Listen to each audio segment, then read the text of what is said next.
Good morning from Graham Family Farm.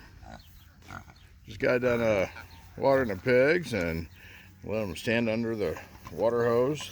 They enjoyed that. It's pretty hot out here today. Of course, every time they come here, they want to have something to eat. Of course, the boar there, he's trying to make some love.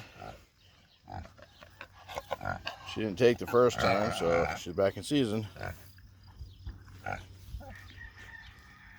Yeah, kind of awkward trying to do chores there. You guys save that stuff for nighttime.